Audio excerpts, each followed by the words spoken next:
Welcome to My Best Fail. I'm your host, Diana Lanham, and I am so happy that you're here. Our show is all about transforming failure into success. But sometimes setbacks do not present themselves as a failure. Sometimes it's a life moment that just didn't have the outcome that we expected. But most often, failure and setbacks all lead us to some of our greatest gifts. Please welcome my guest, Kellie Newton.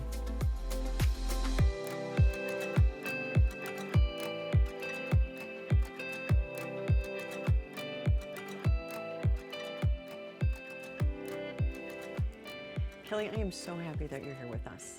Thank you. Before we start talking about the event, I want people to get to know who you are. You're a multi-hyphenate. You do a million things. So I'm going to start off with just a couple. All right. I know primarily what you do is you are a body-based holistic healer, specializing in pain reduction and trauma, and we'll talk about that a little bit. You are a licensed massage therapist. Again, you're a public speaker, you're an actor, you're a producer, and a newly award-winning director. I wanted to go in a little bit more about what your primary work is. You are a core energetics practitioner and coach. I did some, my research on that, but can you talk a little bit more about what that is? It's an approach to personal growth that understands that people operate on 5 main levels: the body, the mental processing, the emotional state, action, how we choose to move through the world, and our concept of spirit. Spirit being basically what's your concept of the universe you occupy and your role within it. And so core energetics says if you want transformation, you have to address all 5 of those levels, not just your thoughts, which therapy tends to address, or not just your actions, which coaching tends to address, but all 5 of those levels. Well, something that you said when I was researching this, it stuck with me. I thought it was very powerful. And if this is a baseline for what you do and what you coach, I want to read it because I think it's very powerful. Okay. You had said that the work that you do finally helped you achieve what years of therapy couldn't do. It helped you land with feet firmly planted in what I now know to be true. I belong, I am connected, I am loved, I'm able to love, I can access a deep sense of wellness, life supports me, I have the energy and capacity to succeed, and I can thrive. I love that. Thank you. And so, obviously, this is something that you came to through the training that you do. So is this what I would come to you for? Because I know that you just explained it, but if I'm feeling like I'm not settled, that maybe I have success, but it's not resonating deeply in me, or I'm responding to people or things in a way that I feel like I should be better suited than my responses, is that what what is the core work is on? I think a better way to describe it is like maybe you've tried therapy or coaching and you just still are getting in your own way and you can't quite figure that out, why that is. It's a type of work that transcends how your brain thinks and the stories that you tell yourself, because it's incorporating the story of your body and the years of life's impact on it and how the body has responded and protects you. It's tapping into the way your emotions have protected yourself, the way your actions are done consciously and unconsciously in your life so as to protect yourself and confirm the reality that you have decided is the way life is. Is it unraveling the stories that we've told ourselves to protect us? Yes, exactly. And it's unraveling the defense systems that you've developed, most of which were developed in your childhood as a response to whatever you experienced back then. And that you've carried forward into adulthood that no longer serve you. So how did you even get there? Like, how did you, I know that you've been a massage therapist for what, 20 plus years? Yeah. And did that, and then the story that we're going to talk about. I can tell you exactly. There was a okay. pivotal moment. So I was, at the time, my daughter was about 4 years old. And as we'll dive into in this session, at that point in her life, I was so riddled with post-traumatic stress disorder based on what I had gone through with her.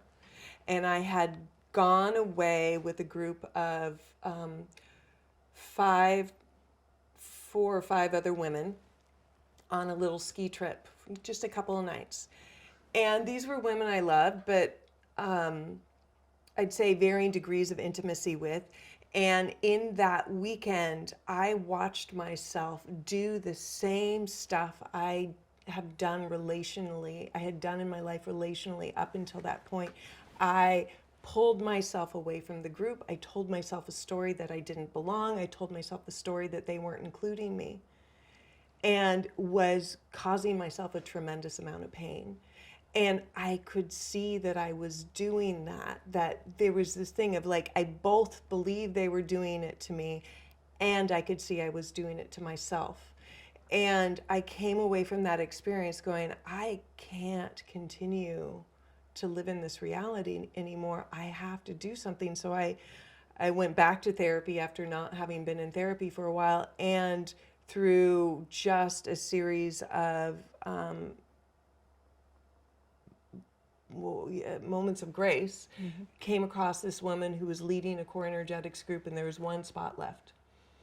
And I signed up, had not met her, just had a little chat on the phone. I was like, I know I need to do this, and I showed up to this group, and it was like, that was about a decade ago, and it led me on this path. So I was I attended group for my own work for years, and I did some individual sessions with her, and then I found it that there was a core energetics training in the Seattle area, and I started that training and became a practitioner, and so that's how that went. I love that. It was almost like you were meant to have that weekend. Yeah. That weekend, it might have taken a little bit longer to get there, right? Right. Yeah. I mean, it definitely was this strange experience of, this was a deeply uncomfortable experience that I was supposed to have. It helped to catalyze a very important stage of growth in my life. But that's how life moments happen. Right. Moments that if we evolve and learn from, that's how they happen. And they're usually based in extreme embarrassment or extreme pain or extreme grief, you know, and it's just how we move through it and decide to not get crumbled by it, or, tuck ourselves in. We decide, okay, I've cried enough, or I've hid enough, and now I'm going to move forward. Right. Right. That's exactly what I tell so many of the people I work with. It's almost like in our culture, we feel entitled to comfort and demand it, take drugs for it. And yet it's in the experiences of discomfort and having to hang out in discomfort that those are the juiciest, most self-transformative moments and potential for self-transform. I can't even say the word. The potential for self-transformation is in the discomfort. That's what we preach on the show. That's the whole point of this. My best fell is like, it was the worst of times for me, but it changed me. It made me wiser, better, stronger, and that's how I moved on, and that's how I got to my success. That actually brings us to our story, right? And failure doesn't look exactly like a failure. Sometimes it's a life moment that sets you back, a setback, that is painful, and it's how you move through it that defines who you are and how you're going to live the rest of your life. And that's where your story is. It was a moment in your life that was, you and your husband Jeff had happy anticipation, and that it took a turn that no one would expect, but that most parents fear, right? Right. So let's start talking about that. let's talk about Zahara. That I think that you and I had, on conversations that we've had about this, like most hard moments, they turn out to be your best moments or a gift, like one of the best gifts in your life. And we had talked about how that is your journey. Yeah. Right? Absolutely. So why don't you start us off and kind of take us back to where you feel like your journey with Zahara began, because it did begin before she was born. Yeah, no, I married my husband, Jeff, when I was 28. He was a little older. He was 37.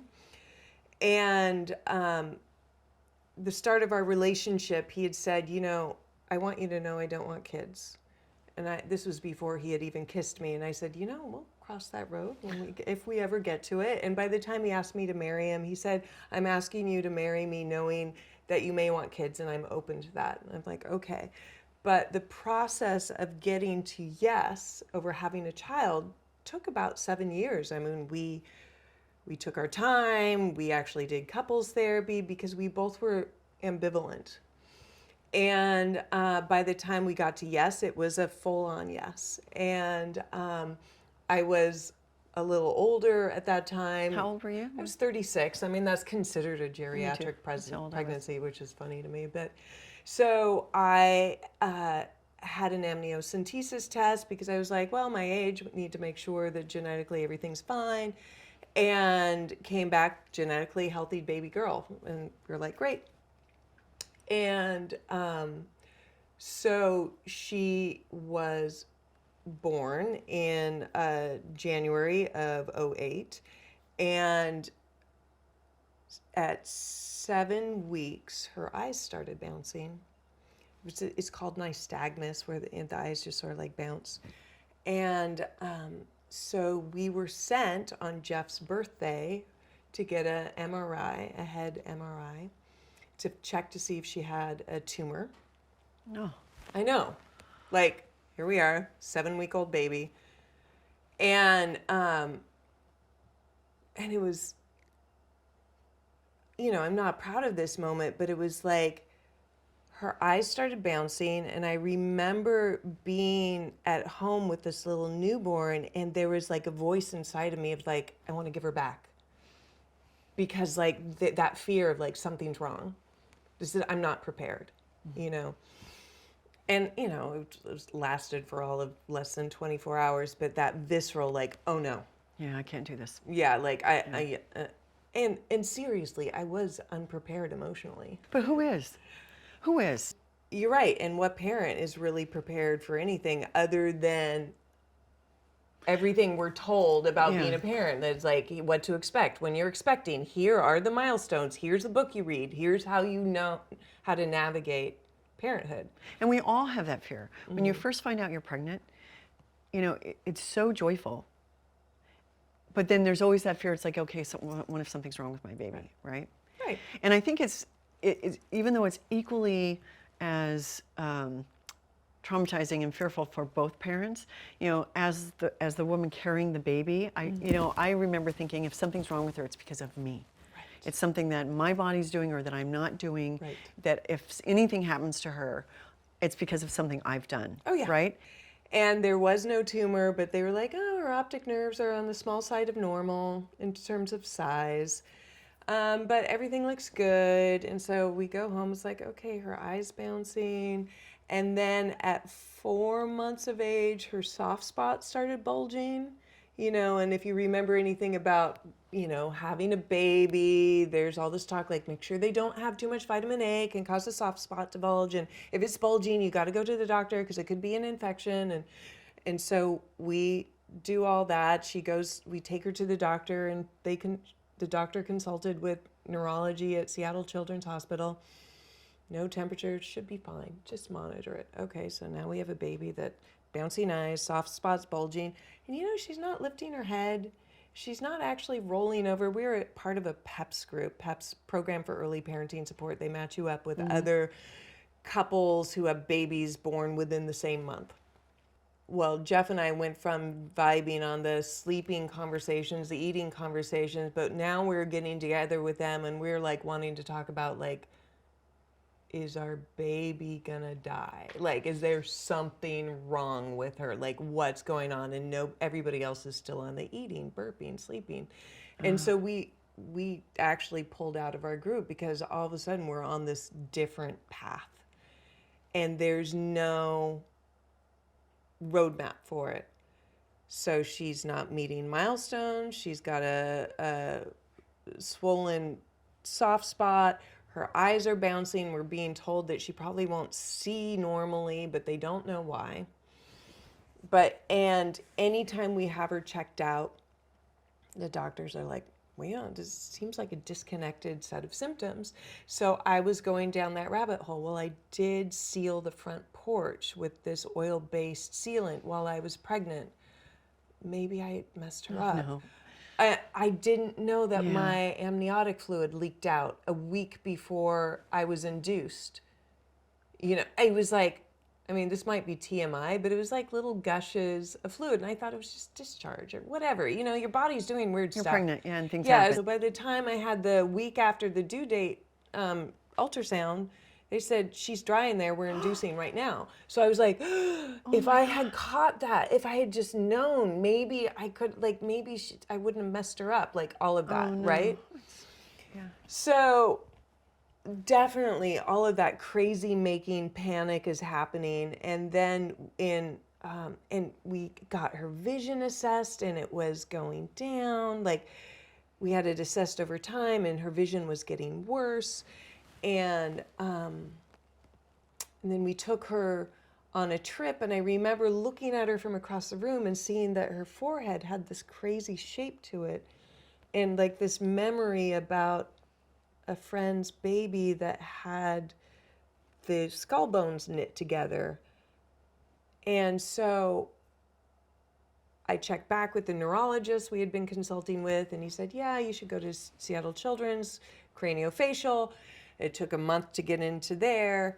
And the chief of craniofacial took one look at her and said, oh yeah, she has craniosynostosis. Well, and he had a CT done of her head. He said, we do like 160 surgeries for this a year. You know, we can fix it up. We're really good at this. But there's something else going on. I need to check out like thickness of her bone and like the shape of her abdomen. I'll get back to you. And initially there was this relief that, oh, it's just this weird bone thing. And They do 160 of them a year, yeah, and and everything's fine. it's like they know what's going on. But then later that day, I get the call from him. He's like, hey, Jeff and I are both on the call. You know, I wanted to call you because I feel like that is the humane thing to do instead of just sending you to Seattle Cancer Care Alliance. I'm just like, oh no. This is so weird. Like, I don't think about this story and then it. It is such a huge thing. Yeah. I mean, so you don't ever have to get over it. Yeah, I know, but it's just interesting. I go back there, it's like, oh yeah, it's still traumatizing. He said, I believe you're, thanks. What I think your daughter has is malignant infantile osteopetrosis. I'm like, what the hell is that? And he said, it's a disorder of the bones that causes them to overgrow and unchecked. And just like side note, so in our bone marrow, there are osteoblasts that build bone and osteoclasts that reabsorb bone. So our bones are constantly what's called remodeling, okay? So they're building and reabsorbing, building, reabsorbing. And the osteoclasts, they eat away at the calcium. They release the calcium from the bone, so it goes into the bloodstream and it nourishes the blood, the nerves, and the muscles, and that's how we get our calcium, is that it's being released from the bones. And the calcium that we take, my understanding is it goes towards growing bones. But to get the calcium that benefits us, it comes from releasing from the bones. And in her disorder, the osteoclasts that release, they eat away at the bones, either are not present or they're not functional. So her bones were growing, growing, growing, and not being reabsorbed. So what was happening is that the bone thickness in her skull was getting thicker and thicker, and the bones are knitting together. So the soft spot bulging was actually her brain squishing out of her soft spot because it needed more space, right? And her eyesight was getting worse because the overgrowth of bones was crushing the optic nerves, those holes that the optic nerves go through from the eyes to the back of the brain. They closed up, okay? In some babies, the ear canals close up, so they go deaf. And she was low tone and not raising her head and not rolling over because the calcium was not being released into the bloodstream so they could nourish the muscles. If there's a hierarchy of need for calcium, it's always going to go to the brain first, you know.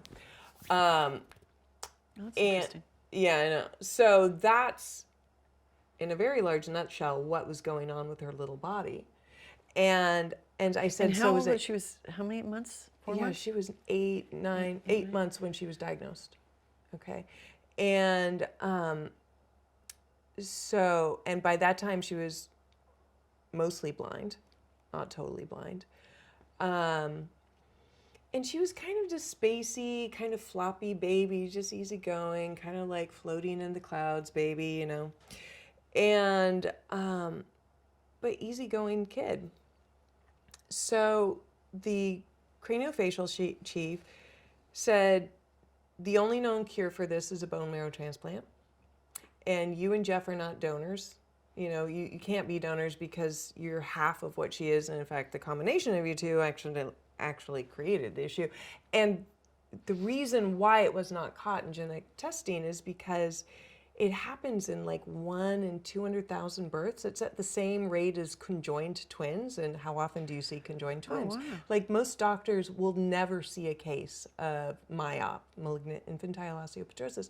So the doctors who all looked at her were like, they were just seeing it as disconnected symptoms, right? And as opposed to a syndrome pointing to a condition, right? Yeah. And Seattle Cancer Care Alliance, which has done thousands upon thousands of bone marrow transplants since the 80s when it was invented by Fred Hutch Research Center. Only, at that time, only 8 of bone marrow transplants for MIOP because it's that rare. Oh my God. Next thing we know, we go to Seattle Cancer Care Alliance and they basically said, well, best possible scenario, 50% chance of success, which meant toss a coin, she'll die or live, right? Okay. And then what they do is they hand us the booklet for how to raise money for it because our insurance plan only covered $250,000 for a bone marrow transplant, but they said, yeah, bone marrow transplants start at $400K. So they've just told us, flip a coin, your kid will live or die, and you need to throw a bake sale to raise the extra money. Like that literally was in this brochure. Oh my Throw gosh. a bake sale. That's not true. Totally fucking true. Excuse my French. Oh my God. Well, you know what? To have that conversation with the parent. Oh, it's messed up. But then also talk to them when you're going to need to raise money for this. That is really messed up. Yeah. Oh, no. Well, the doctors didn't have the financial. They did their thing. They leave. Then the woman who's in charge of financials comes in. It is so messed up. I'm sorry. We've got problems here. I remember when you blogged about that day, and you said that 50% chance, 50% she stays, 50% chance she goes. You know, oh sweet Zoe, you know, my Zoe girl, please stay. Yeah. So I remember it was right after you had found out and had that conversation. Yeah. And that's when I really started diving deep in following your blogs and getting information about it. It just, oh my gosh.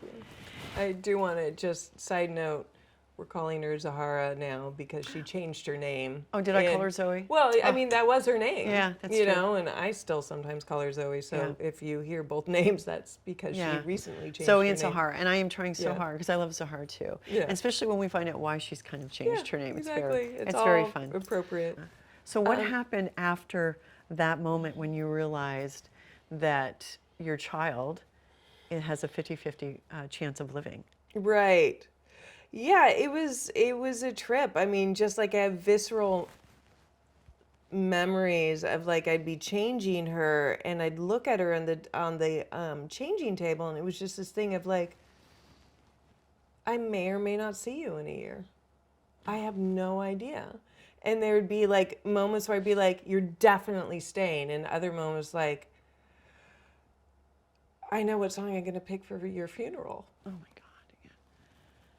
It was so weird.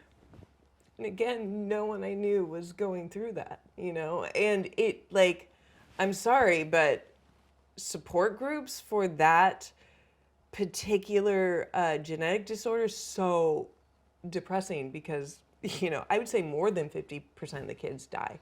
Oh. Yeah, and it's just a group of really freaked out parents and not anything that's, you know,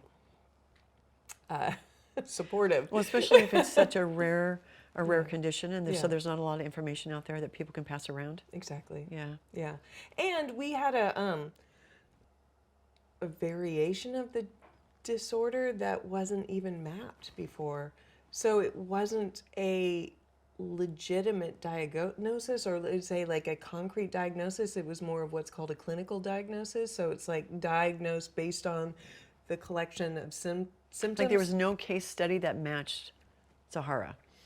Well, there was no, so what they look at are the genetic markers, and they have, for this rare disorder, they have a certain way that disorder shows up genetically, whatever the variants are. They hadn't identified the variant that she had at the time. Oh, wow. So we don't even know if it was genetic or like a mutation.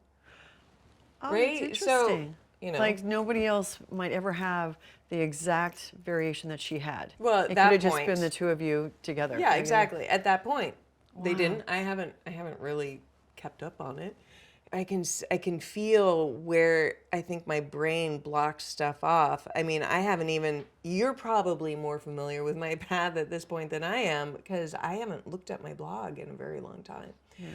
And Well, there's so much stuff. that Oh, I went on. know. It wasn't like it was just she needed to have the transplant. Right. Oh, And- she and- needed to have skull surgery because Yeah. what was happening, her brain was getting squished. Yeah. And they needed to make space for it. So she had to have what was called a cranial vault surgery first, where they would cut her skull open, make it bigger, however they do that, and then put everything back together. And the whole, with the idea being, first let's give her brain more space, let her skin heal, because the skin is the primary defense against pathogens.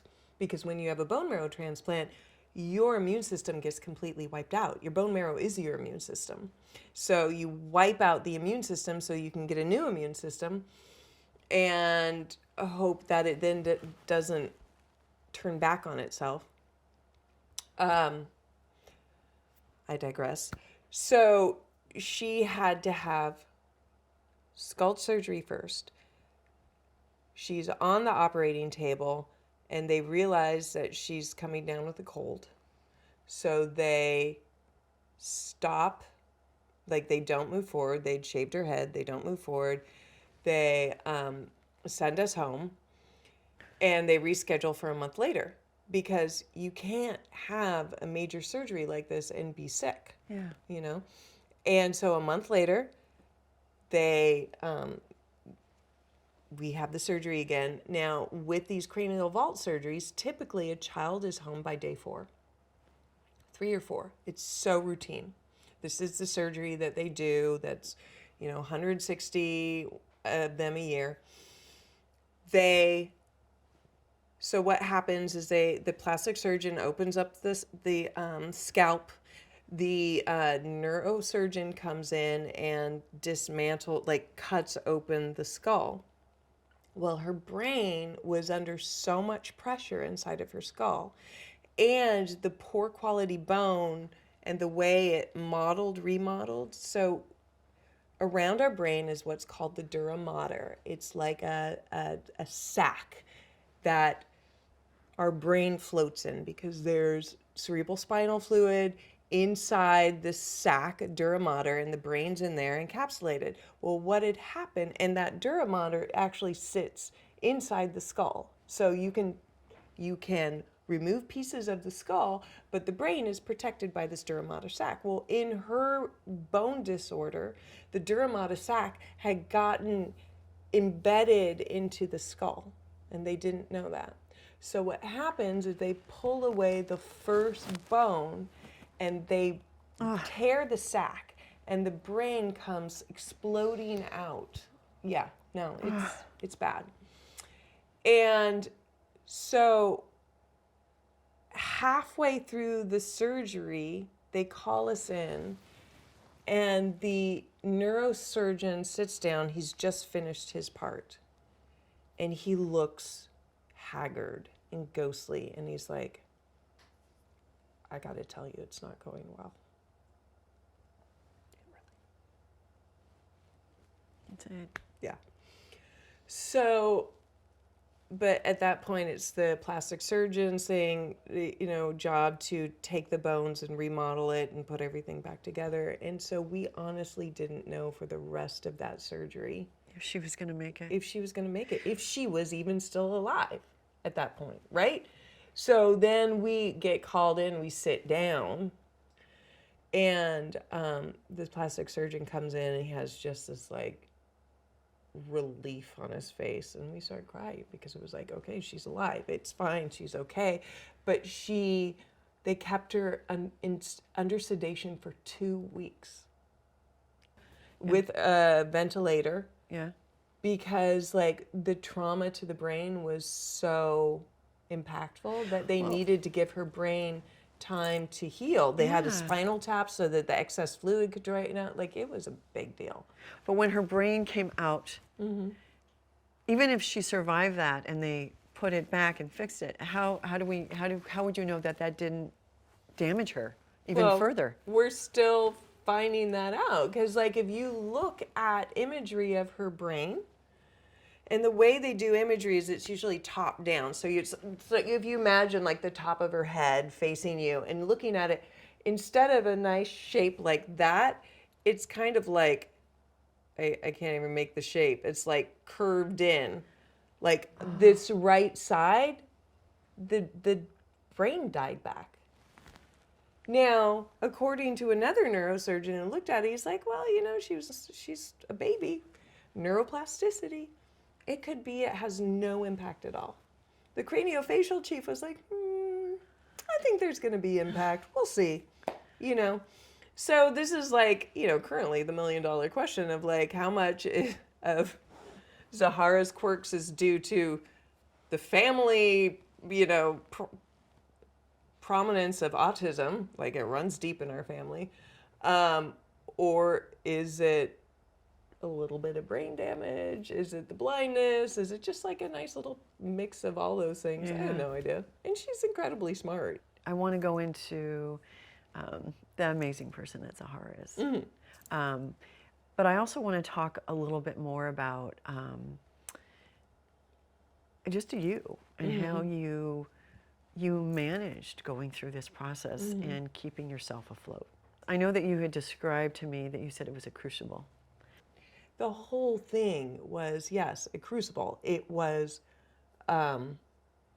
really intense.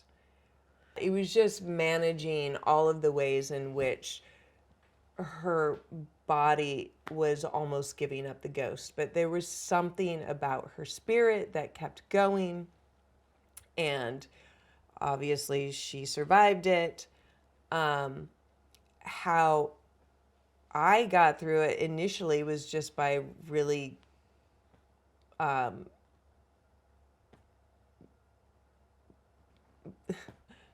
How did I get through? But you know, the thing is, Self-preservation what are you going to techniques. do? But what are you going to do? It's Well, like, I know. are Like, you going I to had just friends stop? smuggling wine into me at Seattle Children's. Am I proud of that? No, but it helped. Yeah. You know, like whatever. I'd sit there and watch Lost and drink wine in a cup. Like it was just, you know, it was no hero. It was just a parent whose heart was broken.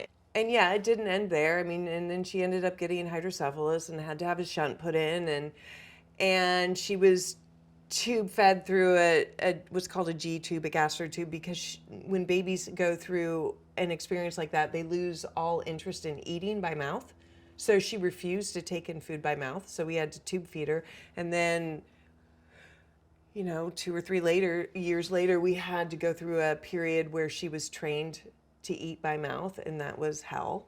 Yeah, I read that. And she didn't start walking until she was 4, and she didn't start potty training until she was 4, and you know, and she was totally blind by that point. When was the moment, or did you have that moment where you had been through all of this, and like, did you wake up one day, or were you sitting with her one day and you were seeing her start to kind of blossom and move forward, or just was there like a line, like one day you started moving forward? I know that she still has health issues, but when did she start becoming the girl that she is now? There was a point in the hospital when she's recovering from the bone marrow transplant that I was like, oh, she's in her body now.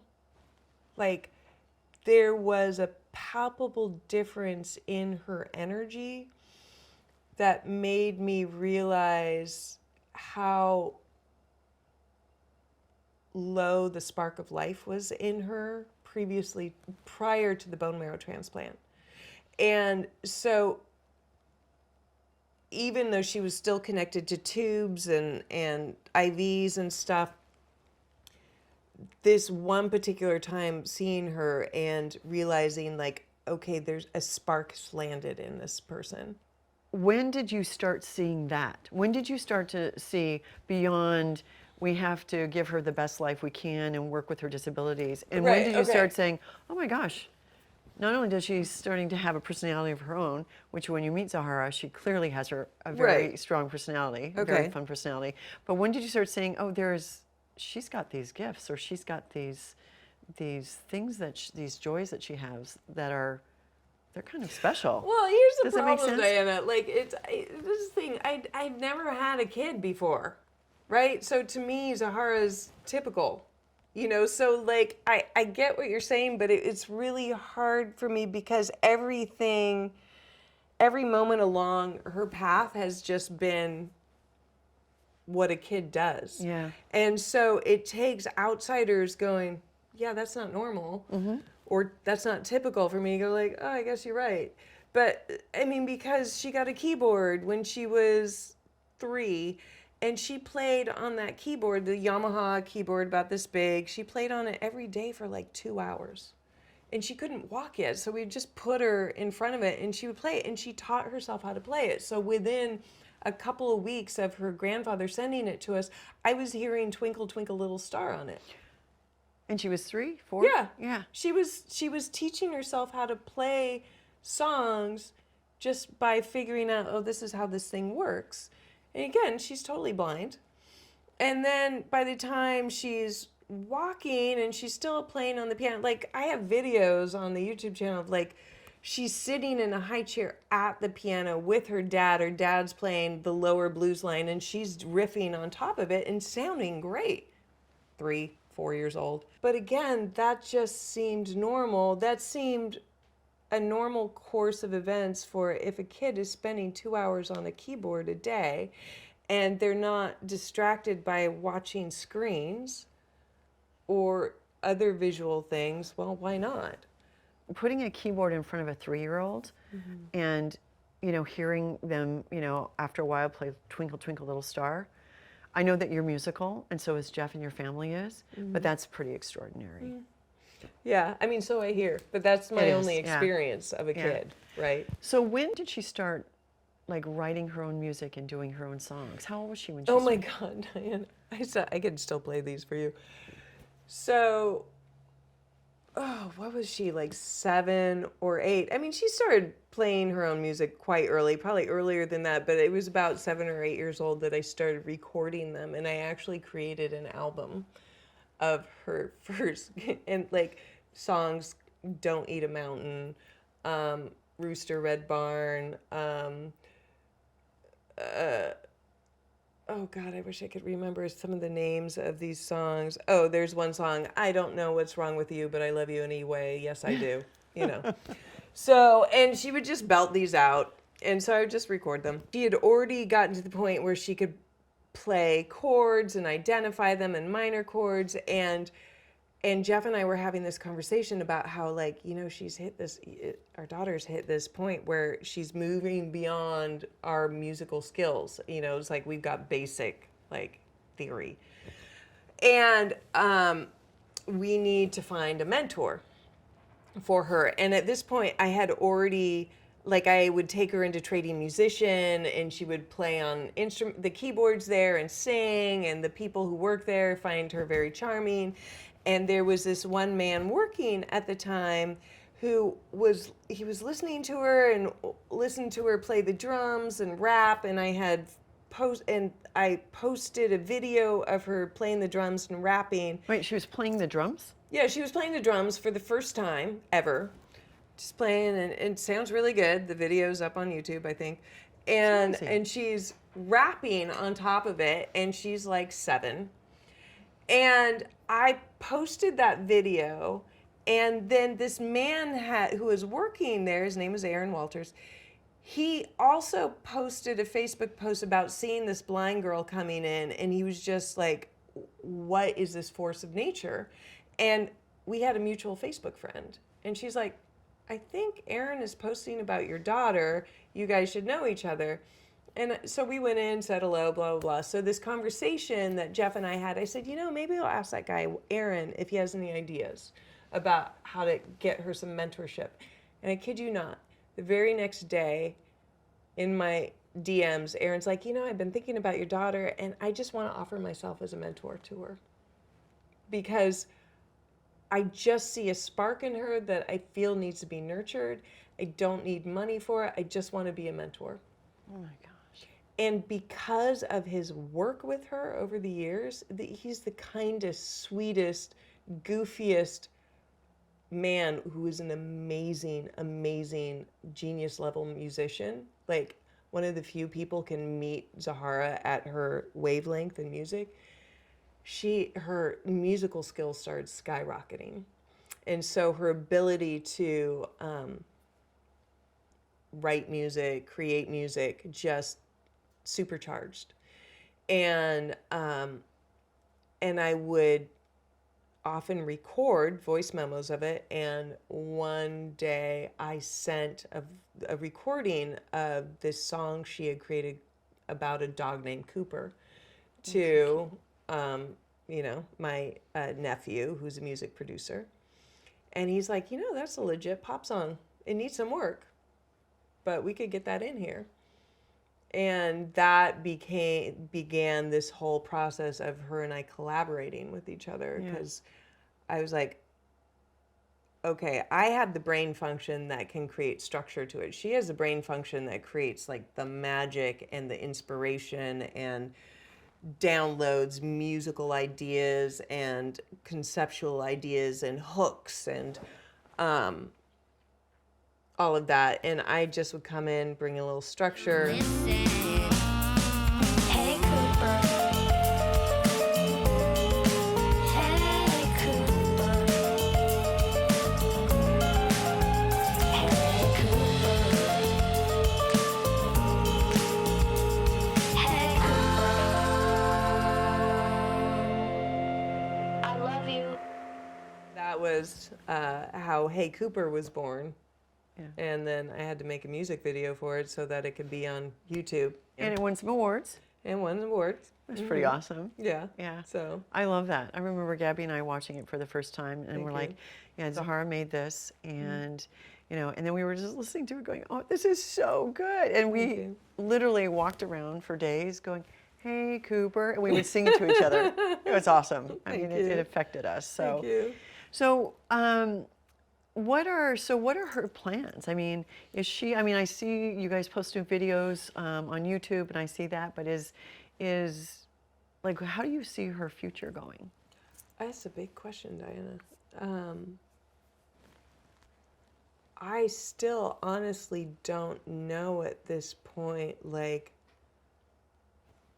what the extent of her capacity is. I mean, in some ways, she's so capacious, and other ways, really behind, you know? So I don't know. I don't know. Like, this is the thing. I have no clue. There are no roadmaps for parenting a person such as her. Like you say, she's savant level in her musical skills, and she's also in special ed classes because her learning style is very different. She's slow. I mean, she's slow in some ways, but then, like, she's getting an A in Gen Ed Spanish class, right?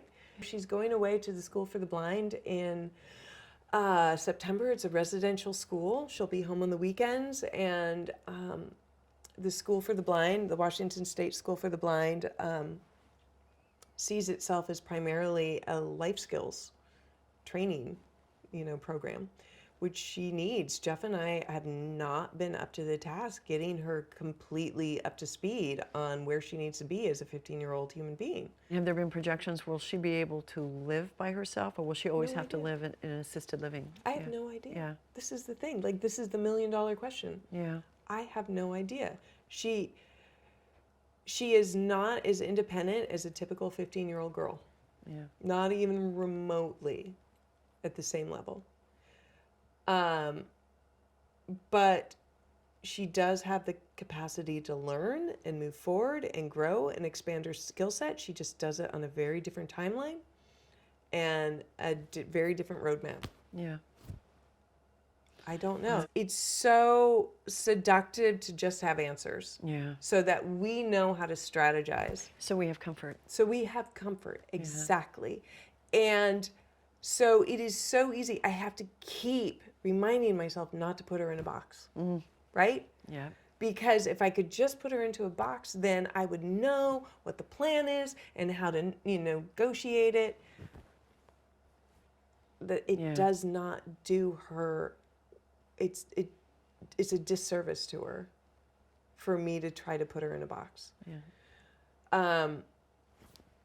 Because we've talked to this a little bit, because my daughter said to me that she said this when Zahara was younger. Like, she was, I don't know if she was like 4, 5, 6, 7, that age range and stuff. And Gabby said, Zahara is very lucky that Kellie and Jeff are her parents. And I said, well, what do you mean, right? And she said, I just have always thought, she goes, they do the massage, and so they're always like in touch with everything, and they're always looking for a bigger, broader reason for things. And she's just fascinated by how you guys think. And she just felt that Zahara was very lucky that she was going to be raised around people. She didn't say these words, but I'm going to use your words to describe it, that aren't going to put her in a box and label her as mentally disabled, Right. and make sure that she's in a mentally disabled school, or they don't Right. further her life in any way. They're just trying to let her survive and keep her healthy, right? But there's more to life than that. Oh, totally. Right? And so I just wanted to pass that on to you because from the outside, people look at her as a reflection of the two of you as well. Yes, she has her own personality. Yes, she has these gifts that are amazing, right? But she also has the two of you guys growing her, nourishing her, pushing her forward, and also just being an ally to her and a companion, right? And that's how it looks like from the outside, just so you know. So sometimes when you're like, I don't know what the hell I'm doing, and am I, are we doing her any harm by not letting her do this or whatever? From the outside, it looks like you guys are doing an amazing job. Thank you. So I hope that makes you feel better. I've had a profound shift in my experience of being a parent, related to my experience of being a parent. Like, the person I was prior to the experience of Zahara, small-minded, small-hearted, small capacity. And I don't say this with self-hatred. I say that, like, let's put it this way: limited in mental construct, limited heart, limited capacity. I would say brittle mental health. Never anything diagnosable, but like brittle. Okay. And so when she was like a baby and we're still newly in this experience, all of that limited personal capacity was biting me in the ass. Like, I was suffering. It was not what I wanted as a parent. It was not what I had signed on. I was resentful.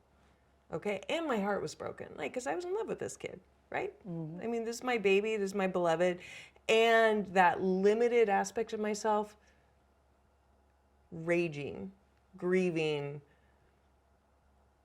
chest pounding, like, why me, right? And somebody said that to me at an Easter brunch.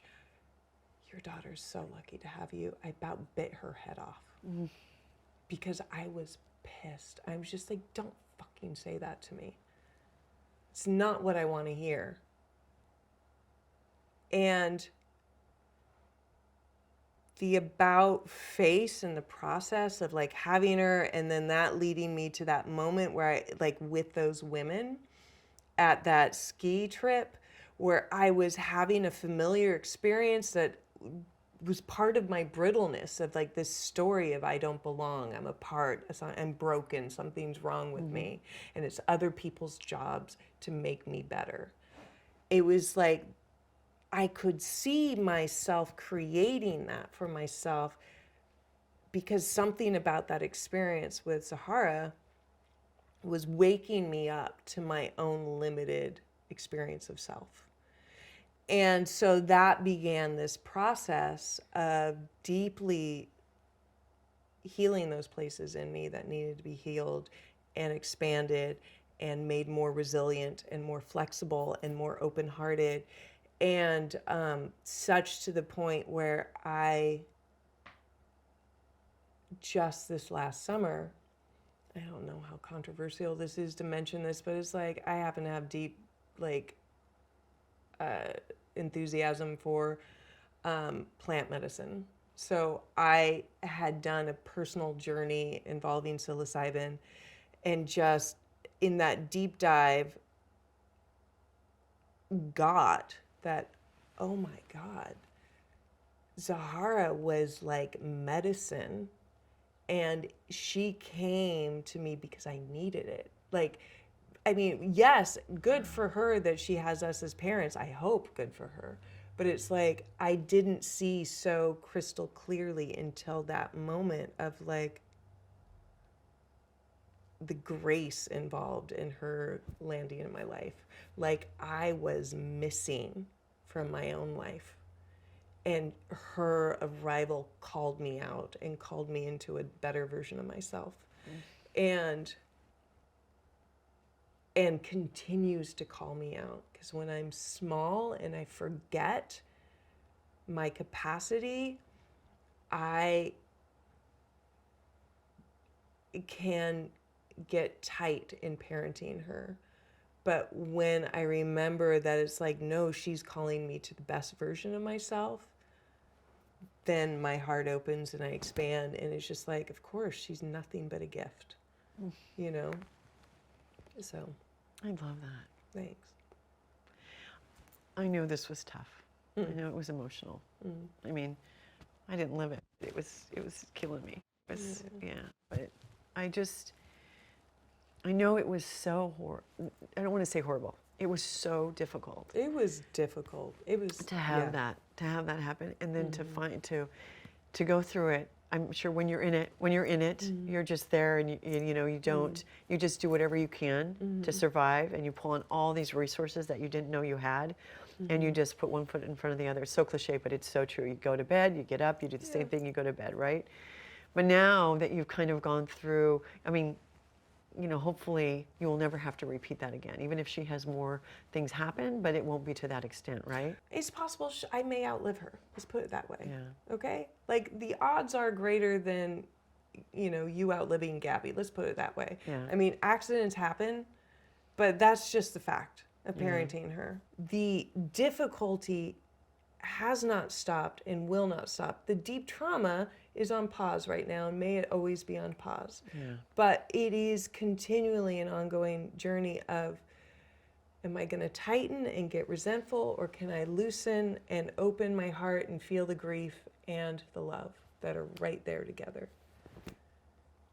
I feel like even when you've got something going on and you're not happy, this is the happiest you've ever been that I've known you. True. And you look different, you talk different, you just have a different outlook on life, and it's amazing that Zahara, I think that's what made it happen for you. She was the gift that you needed, just like you said. Absolutely. Yeah. Absolutely. Yeah. I'm still sorry that you had to go through that, even though I'm not. This is the thing. It's like, yeah, it was incredibly painful. But honestly, Diana, if I didn't go through that, I think I would be really fucked up right now. Like, in a way that I would be in a different sort of pain, a pain of not knowing how to connect with people, not knowing how to feel like I belong, not knowing how to take responsibility for myself, my well-being. yeah. And that's a direct result of parenting her.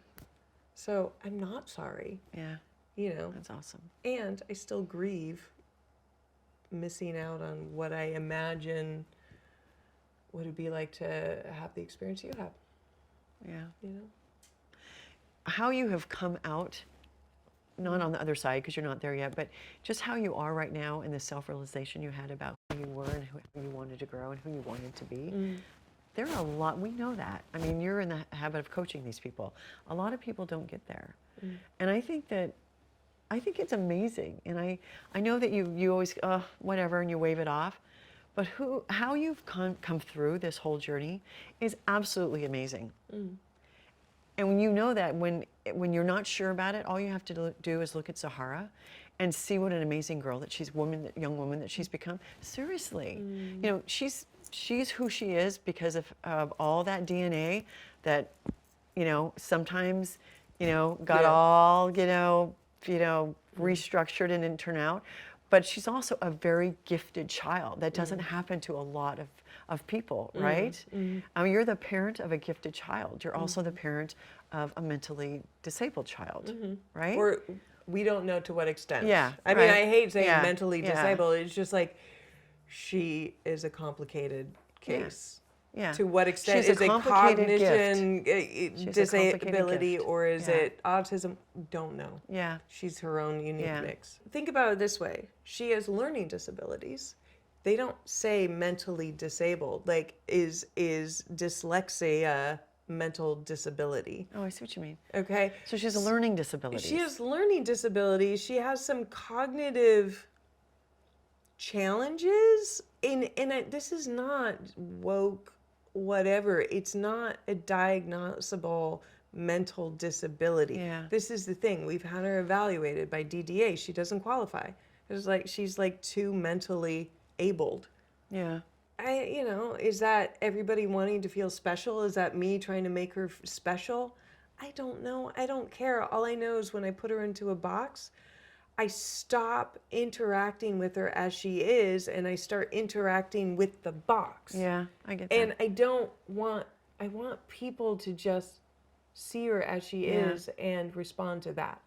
And to be honest with you, when I think of somebody who's mentally disabled, I think of somebody who's had very severe brain trauma and damage, like very much like needs help doing everything and stuff. And that is clearly not where Zahara is. Yeah.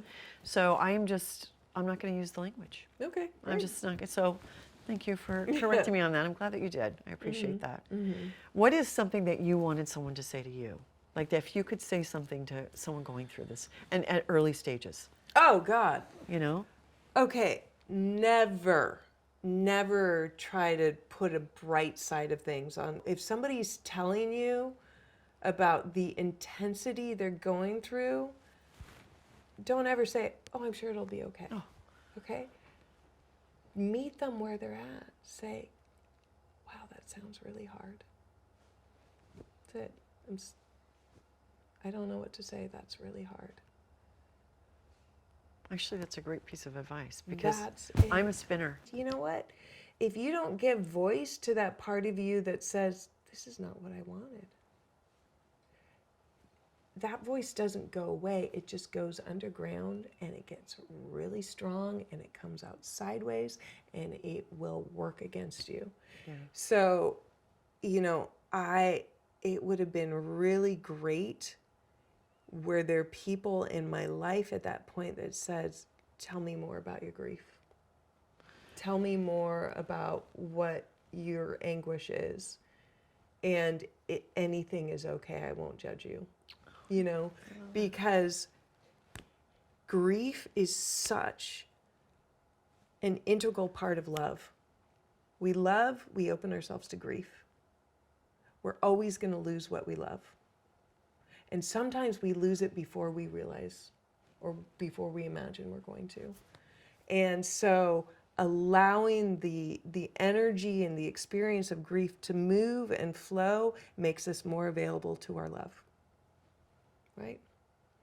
And so that's the biggest thing that I could say to anyone supporting anybody going through trauma is make it okay for them to share their grief. You know, like all of the dark voices that they think are not okay to admit. They have to be able to say those things. Yeah.